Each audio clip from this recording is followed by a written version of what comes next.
योगा चित्त वृत्ति निरोध। अगर आपका माइंड लगातार थॉट, स्ट्रेस और डिस्ट्रैक्शन से भरा रहता है तो पतंजलि कहते हैं योगा ही उसका सोल्यूशन है। नमस्कार दोस्तों, मैं हूं डॉक्टर शुभा और आज हम समझेंगे अष्टांग योग को। महर्षि पतंजलि द्वारा दिया गया वो 8 स्टेप पाथ जो सिर्फ बॉडी को नहीं बल्कि माइंड, बिहेवियर और कॉन्शियसनेस को ट्रांसफॉर्म करने के लिए बना है। ये जीवन जीने की एक कला है, an art of living life. सबसे पहला अंग है यम। महर्षि पतंजलि के अनुसार यम योग की एथिकल फाउंडेशन है। ये बताता है कि हम दुनिया के साथ कैसे इंटरेक्ट करें और हमारा कंडक्ट कैसा हो। ये सिर्फ रूल्स का सेट नहीं बल्कि एक लाइफस्टाइल डिसिप्लिन है जो हमारी पर्सनालिटी और थिंकिंग को शेप करता है। यम के 5 मूल सिद्धांत है। पहला है अहिंसा, किसी को भी एक्शन, वर्ड्स या थॉट से हानि ना पहुंचाना। दूसरा है सत्य, सच बोलना और सच जीना। लेकिन सत्य का मतलब हार्श ट्रूथ नहीं है बल्कि ऐसा सच जो कंस्ट्रक्टिव हो और लोगों को बिल्ड करे। तीसरा है अस्तेय, चोरी ना करना। सिर्फ किसी की चीज नहीं बल्कि किसी का टाइम, ट्रस्ट या क्रेडिट गलत तरीके से लेना भी अस्तेय के विरुद्ध है। चौथा है ब्रह्मचर्य, अपनी एनर्जी और डिजायर्स को सही डायरेक्शन में चैनलाइज करना। पांचवा है अपिग्रह, ओवर अटैचमेंट और अननेसेसरी पोजेशन से दूर रहना, क्योंकि जरूरत से ज्यादा पकड़ अक्सर स्ट्रेस और एंजाइटी को जन्म देती है। भगवद गीता में भी कहा गया है, योगा कर्मेषु कौशलम, यानी हर कर्म को पूरी अवेयरनेस और एक्सीलेंस के साथ करना ही योगा है। यम हमें उसी जीवन दृष्टि की बुनियाद देता है। ये 5 सिद्धांत मिलकर एक स्ट्रॉन्ग कैरेक्टर बनाते हैं और जब स्ट्रॉन्ग कैरेक्टर बनता है तो लाइफ में बैलेंस अपने आप आने लगता है। अष्टांग योग का दूसरा अंग है नियम। अगर यम हमारे आउटर बिहेवियर से जुड़ा था तो नियम हमारे इनर डिसिप्लिन से संबंधित है, यानी हम अपने अंदर कैसे रहते हैं, हमारी हैबिट्स और माइंडसेट कैसी है। नियम हमें सिखाता है कि असली ट्रांसफॉर्मेशन बाहर नहीं अंदर से शुरू होता है। नियम के 5 सिद्धांत है। सोच, सिर्फ शरीर की नहीं बल्कि थॉट्स, इमोशंस और इंटेंशंस की भी शुद्धता। संतोष, एम्बिशन छोड़ना नहीं बल्कि कंपैरिजन छोड़कर ग्रैटिट्यूड और कंटेंटमेंट का भाव रखना। तपस, डिसिप्लिन और कंसिस्टेंसी, अपने गोल्स के लिए कंफर्ट जोन से बाहर निकलना और डिस्ट्रैक्शंस पर कंट्रोल रखना। स्वाध्याय, खुद को समझना और अपने ज्ञान को गहरा बनाना।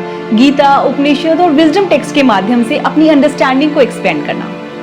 ईश्वर प्रणिधान, इसका मतलब है ईगो को छोड़कर जीवन को एक्सेप्ट करना। जो हो रहा है वो भी सही है, जो होगा वो भी अच्छा होगा और जो हो चुका वो भी किसी कारण से हुआ था। यह विश्वास कि हर चीज एक हायर इंटेलिजेंस या डिवाइन ऑर्डर के अंडर हो रही है और हमें बस फ्लो में रहना है। ये 5 सिद्धांत मिलकर एक स्ट्रॉन्ग इनर फाउंडेशन बनाते हैं। माना जाता है कि महर्षि पतंजलि लगभग 2nd सेंचुरी BCE में हुए थे। अपने योग सूत्रास में उन्होंने 196 सूत्रों के माध्यम से माइंड कॉन्शियसनेस और लिबरेशन का एक क्लियर रोड मैप दिया। इसलिए उन्हें योगा का सिस्टमाइजर कहा जाता है, क्योंकि उन्होंने योगिक ज्ञान को एक structure, step by step path में ऑर्गेनाइज किया। और इसी जर्नी का अगला अंग है आसन। पतंजलि कहते हैं स्थिर सुखम आसनम, यानी ऐसी स्थिति जहां शरीर भी स्थिर हो और सुखद भी। आसन का मतलब बॉडी को डिफिकल्ट पोस्चर्स में फोर्स करना नहीं है बल्कि उसे इतना स्टेबल बनाना है कि वह शांत और जागरूक रह सके। आसन का गोल फिटनेस नहीं, प्रिपरेशन है, ताकि आगे प्राणायाम, धारणा, ध्यान और समाधि संभव हो सके। आज बहुत लोग योगा को सिर्फ फिजिकल पोजेस, हेड स्टैंड्स या इंस्टाग्राम पर दिखने वाले एडवांस आसन से जोड़ देते हैं। इसी वजह से जब जल्दी वेट लॉस या विजिबल रिजल्ट नहीं मिलते तो वो योगा को अंडर एस्टिमेट कर देते हैं। लेकिन आसन डेस्टिनेशन नहीं, फाउंडेशन है। रिसर्च भी बताती है कि regular yoga practice cortisol level को रेगुलेट करने और नर्वस सिस्टम को पैरासिम्पैथेटिक यानी काम स्टेट में लाने में मदद कर सकते हैं। इसलिए आसन सिर्फ बॉडी को फ्लेक्सिबल नहीं बल्कि माइंड को भी काम और बैलेंस बनाता है। और जब शरीर स्थिर हो जाता है तब शुरू होता है अगला अंग, प्राणायाम। योग दर्शन में कहा गया है, यत्र प्राणम तत्र मनम, जहां प्राण है वहां मन है और जहां प्राण शांत है वहां मन भी स्वतः शांत हो जाता है। प्राणायाम का मतलब सिर्फ ब्रीदिंग एक्सरसाइज नहीं है बल्कि अपनी लाइफ एनर्जी को समझकर उसे कॉन्शियसली रेगुलेट करना है। आज हम में से ज्यादातर लोग सही तरीके से सांस लेना ही नहीं जानते। हमारी ब्रीदिंग अक्सर शैलो होती है, यानी सांस बहुत ऊपर ऊपर चलती है और लंग्स का पूरा हिस्सा एक्टिवेट ही नहीं हो पाता। लंग्स के लोअर रीजन्स और एल्यूविलाई का पूरा यूटिलाइजेशन तभी होता है जब ब्रीदिंग डीप और कंट्रोल हो। लेकिन मॉडर्न लाइफस्टाइल, स्ट्रेस और कांस्टेंट स्क्रीन एक्सपोजर की वजह से हमारा ब्रीदिंग पैटर्न बहुत रिस्ट्रिक्टेड हो जाता है और इसका सीधा इफेक्ट माइंड, इमोशंस और एनर्जी लेवल्स पे पड़ता है। इसी इम्बैलेंस को करेक्ट करने के लिए प्राणायाम एक पावरफुल टूल है। अब अष्टांग योग का 5वां लिंब आता है प्रत्याहार। अगर यम, नियम, आसन और प्राणायाम हमें शरीर, व्यवहार और सांस पर नियंत्रण सिखाते हैं तो प्रत्याहार हमें अपनी इंद्रियों पर नियंत्रण रखना सिखाते हैं। हमारी 5 ज्ञान इंद्रियां आंख, कान, नाक, जीभ और त्वचा लगातार बाहरी दुनिया से जुड़ी रहती है। अगर हम ईमानदारी से देखें तो आज की दुनिया में शायद प्रत्याहार की सबसे ज्यादा आवश्यकता है, क्योंकि आज हमारा ध्यान किसी एक चीज पर नहीं बल्कि सैकड़ों चीजों पर बटा हुआ है। एक नोटिफिकेशन आती है, फिर दूसरा मैसेज, फिर सोशल मीडिया, फिर ईमेल्स, फिर न्यूज। शरीर एक जगह बैठा होता है लेकिन मन हर जगह घूम रहा होता है।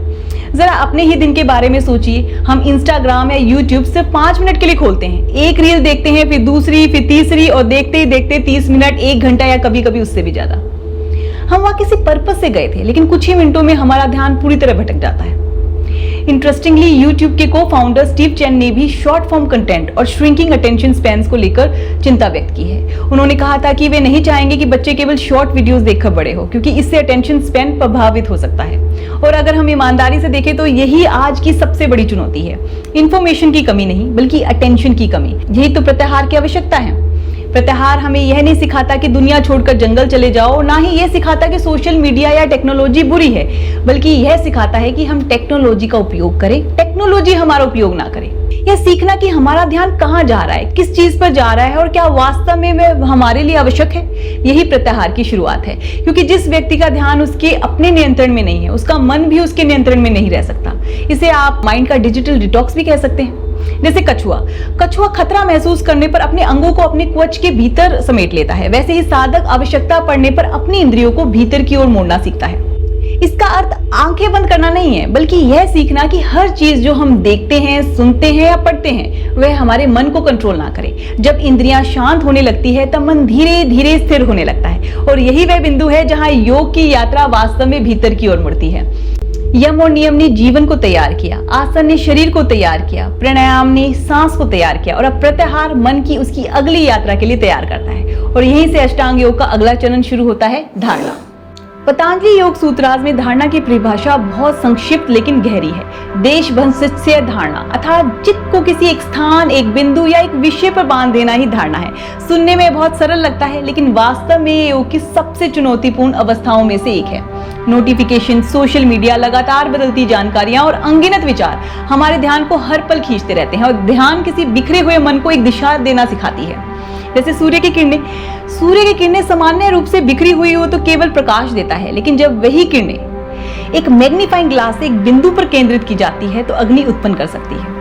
ठीक उसी प्रकार बिखरा हुआ मन ऊर्जा खोता है, लेकिन केंद्रित मन असाधारण कार्य कर सकता है। यही धारणा का सार है। धारणा का अभ्यास कई तरीकों से किया जा सकता है। कोई व्यक्ति अपनी सांस पर ध्यान केंद्रित करता है, कोई किसी मंत्र पर, कोई किसी प्रतीक, दीपक की लो या किसी आध्यात्मिक विचार पर।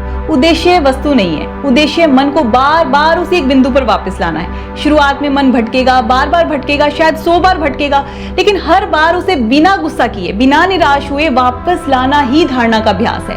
और यही वह स्किल है जिसकी आज के समय में सबसे ज्यादा आवश्यकता है। मॉडर्न न्यूरोसाइंस भी बताती है कि फोकस अटेंशन का अभ्यास कंसंट्रेशन, लर्निंग कैपेसिटी और कॉग्निटिव परफॉर्मेंस को बेहतर बनाने में मदद कर सकता है। यानी योग हजारों वर्ष पहले जिस बात को साधना कह रहा था, आज विज्ञान उसे अटेंशन ट्रेनिंग के रूप में समझ रहा है। धारणा हमें यह एहसास कराती है कि समस्या यह नहीं है कि हमारा मन भटकता है, समस्या यह है कि हमें उसे वापस लाना नहीं आता। और जिस दिन हम अपने मन को निर्देश देना सीख जाते हैं, उसी दिन हम अपने जीवन को भी अधिक जागरूकता के साथ जीना शुरू कर देते हैं। प्रत्याहार में हमने डिस्ट्रैक्शंस को पहचानना सीखा, धारणा में हम फोकस को विकसित करना सीखते हैं। And when focus become effortless, continuous and uninterrupted, तब अष्टांग योग का अगला चरण शुरू होता है, ध्यान। तत्र प्रत्येक तांता ध्यानम, अर्थात जब मन किसी एक विषय, एक विचार या एक बिंदु पर बिना रुकावट के निरंतर प्रभावित होने लगे तो उस अवस्था को ध्यान कहा जाता है। धारणा और ध्यान में एक बहुत सूक्ष्म लेकिन महत्वपूर्ण अंतर है। धारणा में हम मन को बार बार एक बिंदु पर लाने का प्रयास करते हैं, लेकिन ध्यान में वह प्रयास धीरे धीरे समाप्त होने लगता है। धारणा में कंसंट्रेशन है, जबकि ध्यान में कंटिन्यूअस फ्लो ऑफ कंसंट्रेशन है। इसे ऐसे समझ लीजिए, मान लीजिए आप एक दीपक की लो को देख रहे हैं। शुरुआत में आपका मन बार बार भटकता है, आप उसे वापस लो पर लाते हैं, यह धारणा है। लेकिन एक समय ऐसा आता है जब आपका ध्यान बिना प्रयास के उसी लो पर स्थिर रहने लगता है, बीच में कोई डिस्ट्रैक्शन नहीं आता, कोई संघर्ष नहीं होता। यही ध्यान है। आजकल मेडिटेशन शब्द बहुत पॉपुलर हो गया है, लेकिन अक्सर लोग ध्यान का केवल आंखें बंद करके बैठ जाना समझ लेते हैं। वास्तव में ध्यान कोई एक्टिविटी नहीं है, ध्यान एक अवस्था है। यह वह अवस्था है जहां मन का शोर धीरे धीरे कम होने लगता है। हमारा मन दिन भर लगातार सक्रिय रहता है, एक विचार समाप्त भी नहीं होता कि दूसरा विचार आ जाता है। कभी अतीत की चिंता, कभी भविष्य की चिंता, कभी किसी व्यक्ति की बात, कभी किसी घटना की याद। और जब यही विचार बार बार एक ही चक्कर में घूमने लगता है तो हम इसे ओवर थिंकिंग कहते हैं। यही कारण है कि आज बहुत से लोग शारीरिक रूप से थके नहीं होते, बल्कि मानसिक रूप से पूरी तरह से थके हुए हैं। There is a scientific evidence also that more than 90% of the diseases are psychosomatic. That means the way we think, feel affects not just the mind but also our body. लेकिन जब ध्यान गहरा होने लगता है तब विचारों के बीच का अंतराल बढ़ने लगता है और उन्हीं अंतरालों में व्यक्ति पहली बार अपने भीतर की शांति को अनुभव करना शुरू करता है। मॉडर्न साइंस भी यह स्वीकार करती है कि मेडिटेशन स्ट्रेस को कम करने और इमोशनल बैलेंस को बेहतर बनाने में मदद कर सकता है, लेकिन योग के अनुसार ध्यान का उद्देश्य केवल स्ट्रेस कम करना नहीं है। स्ट्रेस रिडक्शन तो एक बहुत छोटा सा साइड इफेक्ट है। ध्यान का वास्तविक उद्देश्य स्वयं को जानना है, अपने मन को समझना है, अपने विचारों को देखना है और धीरे धीरे उस पहचान से आगे बढ़ना है जो हम अपने थॉट्स, इमोशंस और एक्सपीरियंसेस के साथ बना लेते हैं। ध्यान हमें सिखाता है कि हम अपने विचार नहीं हैं, हम अपनी भावनाएं नहीं हैं, हम अपने अनुभव भी नहीं हैं। हम वह साक्षी हैं जो इन सब को देख रहा है और शायद यही ध्यान की सबसे सुंदर बात है। और जब यह ध्यान और अधिक गहरा होता जाता है तब साधक उस अवस्था की ओर बढ़ता है जहां ध्यान करने वाला, ध्यान का विषय और ध्यान की प्रक्रिया, तीनों के बीच का भेद धीरे धीरे समाप्त होने लगता है। यही अवस्था हमें अष्टांग योग की अंतिम और सर्वोच्च अंग समाधि की ओर ले जाती है। जब साधक अपनी ईगो, अपनी पर्सनल आइडेंटिटी और मैंपन के भाव से परे चला जाए तब उस अवस्था को समाधि कहा जाता है। सुनने में थोड़ा मिस्टिकल लग सकता है, लेकिन समाधि का अर्थ कोई मैजिकल पावर प्राप्त करना या कोई सुपरनैचुरल एक्सपीरियंस दिखाना नहीं है। योग में समाधि को कॉन्शियसनेस की हाईएस्ट स्टेट माना गया है। भारतीय परंपरा में आदि शंकराचार्य, महर्षि व्यास, रामकृष्ण परमहंस, रमन महर्षि जैसे अनेक संतों और साधकों का वर्णन मिलता है जिन्होंने आत्मबोध की अवस्थाओं का अनुभव किया और मानव जीवन के गहरे प्रश्नों को समझने का प्रयास किया। महर्षि पतंजलि ने अपनी योग सूत्रास के माध्यम से इस पूरी जर्नी को एक व्यवस्थित रूप दिया। उनका उद्देश्य केवल फिजिकल हेल्थ या बॉडी फिटनेस नहीं था, बल्कि मनुष्य को स्वयं को समझने का मार्ग दिखाना था। और शायद यही कारण है कि अष्टांग योग आज भी उतना ही रेलेवेंट है जितना हजारों साल पहले था। टेक्नोलॉजी बदल गई, लाइफस्टाइल बदल गया, दुनिया बदल गई, लेकिन इंसान के भीतर उठने वाला प्रश्न आज भी वही है, मैं वास्तव में कौन हूँ? मेरे जीवन का उद्देश्य क्या है? क्या केवल सक्सेस, पैसा, अचीवमेंट्स ही जीवन का अंतिम लक्ष्य है, या फिर हमारे भीतर कुछ ऐसा भी है जिसे हम जीवन भर बाहर खोजते रहते हैं? अष्टांग योग हमें इन प्रश्नों के सीधे उत्तर नहीं देता, यह हमें उस दिशा में चलना सिखाता है जहां हम स्वयं उन आंसर्स का अनुभव कर सकें। और शायद यही योग की सबसे बड़ी सुंदरता है। यह केवल बेटर हेल्थ की जर्नी नहीं है, ये सेल्फ डिस्कवरी की जर्नी है। और शायद अष्टांग योग की पूरी यात्रा हमें अंत में केवल एक ही प्रश्न के सामने लाकर खड़ा कर देती है। अगर कुछ समय के लिए आपकी सभी पहचानें, आपके पद, आपकी उपलब्धियां, आपकी असफलताएं, आपके विचार, आपकी कहानियां आपसे अलग कर दी जाए, तो फिर आप कौन है?